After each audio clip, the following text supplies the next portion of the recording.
What's up, everybody? It's Tete Charles, and I just want to say if you're enjoying the series so far, don't forget to subscribe and like. Also, don't forget to check out my website at payhip.com/urban digital street. All right, let's get into the next chapter. Chapter 6. Everybody wants something. The club was buzzing more than usual. It was Friday night, and the energy felt different, sharp, electric, a little bit off. Diamond leaned against the bar, sipping on cranberry juice with a lime wedge. She wasn't on for another 30 minutes, but she liked watching the crowd first. Scanning the room helped her get into character, into chocolate. But tonight, she felt out of place, like a guest in her own house. That's when Cinnamon hit the stage. Tiny waist, baby face, long curly weave that bounced with every step she took. She couldn't have been older than 21, maybe 22, and she danced like she had something to prove. Every move was deliberate, flexible, wild, but polished. The crowd ate it up. Wires of cash flew through the air, men yelling out her name like they knew her. Even some of the other dancers stopped to watch, their eyes tight with a mix of admiration and jealousy. She's snapping tonight, Crystal said, sliding up next to Diamond. Diamond forced a smile. Yeah, you better get ready. That stage about to be dry after her. Diamond let out a low laugh, but it didn't reach her eyes. Cinnamon was new, been there just a few weeks, but already had her own little fan club.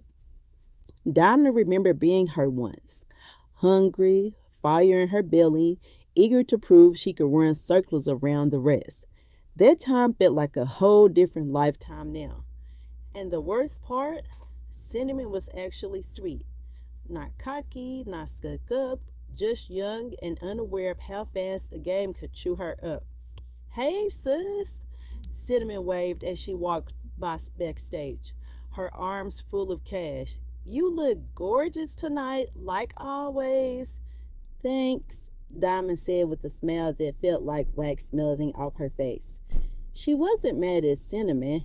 She was mad at time, at herself, and how quickly the spotlight moved on. Later that night, Diamond stepped out on stage. She gave them what they wanted. Slow wind, split drop, hair toss, but the response was lukewarm. A few claps, a couple bills here and there. She felt invisible, like Cinnamon had already eaten up all the attention for the night. When she got backstage, Real was leaning against the wall, watching her. Still got it, he said. Diamond didn't answer. He stepped closer. But you might want to switch it up a little. These young ones got the game in a chokehold. She shot him a look. What you trying to say? He smirked. I'm just saying, the game changing. You know I'm just looking out. Diamond stared at him. Don't do me, Real. He leaned in, voice lower. You know, I always had a soft spot for you, right? Even back when you was just tagging along behind Ash. You always had that little edge, a little attitude that made you different. Diamond backed up slightly. Why are you talking like that? Real licked his lips. I'm just saying, if you ever tired of dancing, you know I could keep you good. You wouldn't even have to work if you knew how to play your cards. Her stomach turned. She stared at him, searching his face for some sign he was joking. But he wasn't. You used to mess with Ashley, she said slowly, her voice sharp. You still do. He shrugged. We not married. We grown. Diamond stepped back again. You disgust me. He chuckled like it was nothing. Don't act brand new. Diamond pushed past him and stormed into the dressing room. Her heart was racing, not from what he said, but from the chill that came with it. It wasn't just that Real was crossing a line, it was the way he said it. Casual, confident, like he'd been watching her, like he knew he could say that and not be checked for it. She sat in front of her mirror, hands shaking as she reached for her makeup wipes.